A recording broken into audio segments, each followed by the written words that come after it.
Hey Algebra 2. Hope you guys are having a great day. Today I'm going to do 6.5, which is all about combining functions. Okay, you have one function and another function and you combine them together.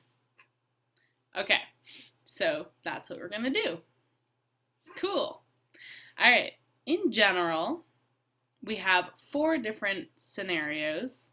We'll have a fifth later, but I'll get to it. But for now, we have sum, which makes sense for adding things together, difference, subtracting, product, multiplying, and quotient is dividing. Yeah? Okay. So the sum f, so we write it like this, right? F plus g of x, but really all that means is f of x plus g of x. You just add the two functions together. It's super easy. The difference, f minus g of x, also really easy. F of x minus g of x. Surprise, surprise. Product, take a guess. F times g of x, guess what? F of x times g of x. And oh my gosh, I bet you couldn't have guessed it. The quotient. F over g of x. What could it be? Must be f of x divided by g of x. Doy. Okay, so we're going to do an example. Let f of x equal 2x plus 1, and g of x is 4x squared. Find the following. F plus g of x. Well, we know that's f of x plus g of x, okay? So that's just 2x plus 1 plus 4x squared. Okay, and then you just want to simplify. And if in this case it's a polynomial, we want to write it in standard form because standard form is better. Yay! F minus g of x. Well, it's exactly the same thing. I am literally going to copy this, copy, and paste it, except now instead of addition, it's subtraction. Here, look at that. And then that's going to change our answer. But we're just subtracting the two functions together. F of x minus g of x, 2x plus 1 minus 4x squared. Okay, distribute the negative and you get negative 4x squared plus 2x plus 1. F times g of x. Now you're just multiplying the two together. So you're going to do 2x plus 1 times 4x squared, and then you can distribute. So if I can distribute the 4x squared into the 2x and then to the plus 1. So I end up with 4x squared times 2x, which is 8x cubed, plus 1 times 4x squared, which is just 4x squared. And then f divided by g, 2x plus 1 over 4x squared. If you can factor and then cancel things out, cool. If you can't, then you just leave it. In this case, nothing cancels, but I do have to make sure the denominator is not 0, so I just have to say x cannot equal 0, and box it. Now note, these are not equations, we're not solving for x or anything. We're just simplifying an expression, okay? Or evaluating like f over g of x. So keep that in mind. Eventually we will be doing solving equations, but right now we're just simplifying, strictly simplifying. All right, here's another set of examples. I would recommend pause it, try them on your own, and then check your answers. I'll include all my steps, but I'm not going to talk through all of the steps. All right, here are your solutions. Only thing to notice is that the first and the third have a function of x, and so your answer should have x in it, right? But in the second and fourth ones, I'm actually plugging in a number. I'm evaluating it at a number. And so I actually have to plug in, once I simplify a little bit, I want to plug in that number for x and figure out what that equals. So anyways, make sure you check your answer there. Okay, next thing is called a composite function. And you write a composite function like f and then a little o that's like not filled in. So it's kind of like a times dot, but not filled in. And then the other function of x, right? So still a function of x, but f, little circle that's open, g. Okay, so by definition, f o g, right, it actually means f of g of x. So what you're actually doing is you're plugging g of x into f of x. So you see what I mean? F of g of x, plugging g of x into f. Okay, really, really, really, really, really, really important. This is not a product. This is a mistake that I've seen so often that I'm going to bet the entire class. Let's bet a game day, not a math game day, like a legit game day where we'll just play games. Maybe we'll go outside, play frisbee or something. I will bet you a game day. If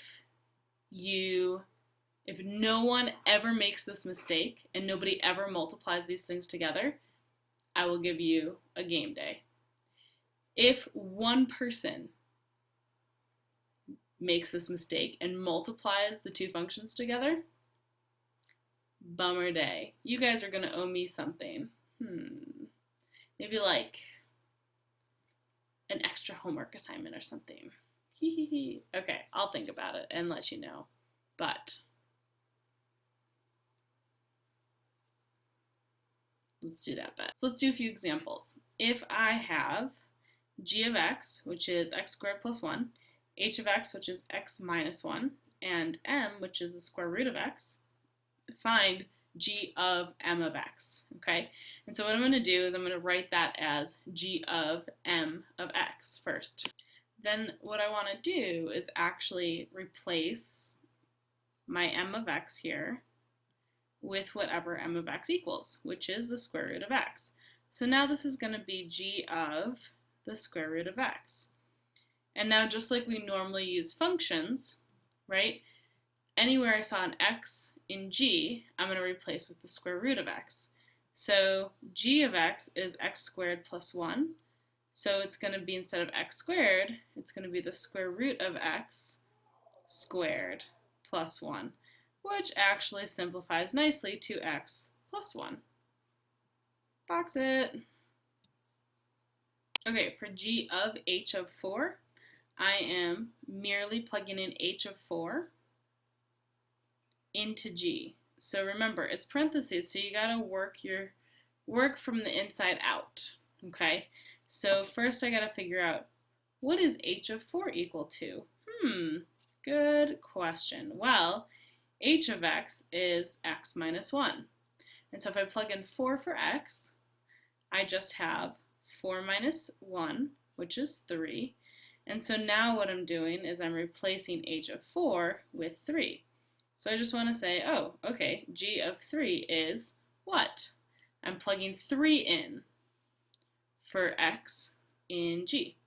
So now I'm looking at g of x, which is x squared plus 1. And since I have a 3 instead of an x, I have 3 squared plus 1, which is 9, plus 1, which is 10. Okay, next is actually a string of composite functions. So I have g of m of h of 1. Okay, so basically what that means is I'm plugging 1 into h. You kind of work backwards. Plug 1 into h, and then whatever that is, you plug into m. And then whatever that is, you plug into g. And then that's your final answer. So let's figure it out. Okay, first I want to figure out what h of 1 is, right? Because I'm working from the inside out. So h of 1, I have to plug in 1 for h of x, and h of x is x minus 1. So if I plug 1 in, I get 1 minus 1, so that's 0. So then next, we got to figure out what is m of 0, okay? Now m is the square root of x. Yes, you need to see that again? Square root of x is m. Okay, and so I just need to plug in 0 for the square root of x. So now I'm just replacing m of 0 with 0. Now since g of x is x squared plus 1, I plug in 0 for x and I get 0 squared plus 1, which is just 1. And that is my answer. Okay, this will most likely be the absolutely most difficult part of today, and that is finding the domain of composite functions. So I recommend you really pay attention right now because it's kind of confusing. Okay, so in order to find the domain of a composite function, the problem is you can't just like compose them and then find out what x is or what x can be, because you can't have zeros in the denominator, you can't have negatives under square roots, no matter what part of the problem you're in. So for example, if I have something like the square root of x squared plus 1, right? If I'm composing functions, which is actually what the next problem is going to be, if I end up doing this, right, and my original function was the square root of x, and then the other one was x squared plus 1, if you compose them, your final answer is x plus 1, and that domain is just negative infinity to infinity. But the problem is, I started out with the square root of x, so even to begin with, I can't plug in negative numbers. Okay, so step number 1 is find the domain of g, which is the inside function, and then also the domain of f, which is the outside function. But the problem is you're not plugging x into f of x, you're plugging g of x into f of x. So you got to find out, when does g equal the bad numbers in f? So, for example, g of m of x, right? First I need to find the domain of g of x, or m of x, sorry. The domain of m of x, since it's the square root of x, my domain is 0 to positive infinity. Now since g of x is just x squared plus 1, g of x's domain is just negative infinity to infinity. You can plug anything into x, have no problem. Now essentially, because you're plugging m into g of x, right, g of m, you're essentially plugging in all of m's domain into g. And so if there's a problem with any of those values, then we're going to have a problem with g.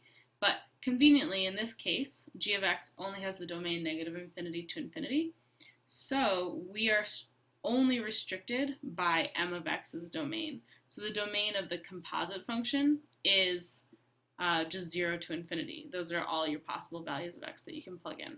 For my next example, I'm going to make it a little bit harder because g of h of x, both of their domains are negative infinity to infinity, so that's way too easy. So I'm actually going to change, I'm going to change one of them. Okay, new function. Let g of x equal 1 over x minus 2. H of x is x minus 1. Now, the domain of h is just negative infinity to infinity, and the domain of g is everything except 2. So those are two things that you need right away. Okay, so since I'm actually plugging in h of x into g, my domain isn't going to be excluding 2, it's going to be excluding whatever the value of x is that makes this whole thing equal to 2. Okay, so you need to figure out when is h of x equal to 2, right? And that's what you need to take out of your domain of the composite function. So h of x is x minus 1, h of x, so x minus 1 equals 2 when x equals 3. So my domain of my composite function is actually everything, all numbers except for 3. So negative infinity to 3, union 3 to infinity. Now in this case it actually makes sense because if you were to combine the two, you get 1 over x minus 1 minus 2, which is 1 over x minus 3. So you would have figured that out anyways, but that's not always the case.